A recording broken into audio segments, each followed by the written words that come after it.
24 November रोजी एका बलिदानाला 350 वर्ष पूर्ण होत आहेत आणि ते बलिदान आहे हिंदुस्थानला लाभलेल्या एका महान व्यक्तीचं, गुरु तेग बहादूर साहिबजी यांचं.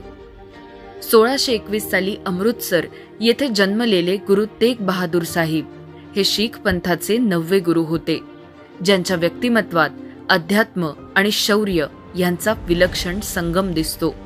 ध्यान, सेवा आणि निस्वार्थ आचरण हे त्यांच्या स्वभावाचं वैशिष्ट्य होतं. त्या काळात काश्मीरी पंडितांवर जबरदस्तीची धर्मांतरं, अमानवी अत्याचार आणि भयाचं सावट दाटलं होतं. संरक्षणासाठी ते जेव्हा गुरु तेग बहादूर साहिबजी यांच्याकडे आले, तेव्हा गुरुजींनी स्पष्ट सांगितलं की औरंगजेबाला जाऊन निरोप द्या. जर तो माझं धर्मांतर करू शकला तर बाकीचे हिंदू लोक देखील धर्मांतर करायला तयार होतील. मानवतेची ही लढाई त्यांनी निर्धाराने स्वीकारली. ते आग्रा येथे पोहोचल्यानंतर त्यांना कैद करण्यात आलं आणि नंतर दिल्लीला आणण्यात आलं. त्यांना कठोर यातना दिल्या गेल्या.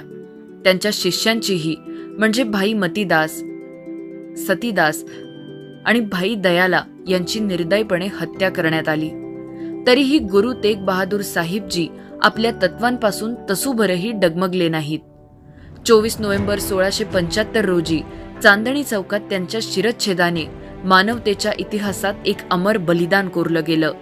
याच कारणामुळे त्यांना हिंद दी चादर, हिंदुस्थानचे रक्षण करते म्हणून सन्मान प्राप्त झाला.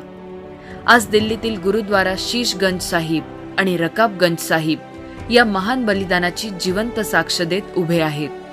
त्यांचे बलिदान हा केवळ एक ऐतिहासिक प्रसंग नाही, तो एक संदेश आहे, एक आवाहन आहे. त्यांना खरं अभिवादन हे शब्दात नाही तर आपल्या कृतीतूनच आपण देऊ शकतो.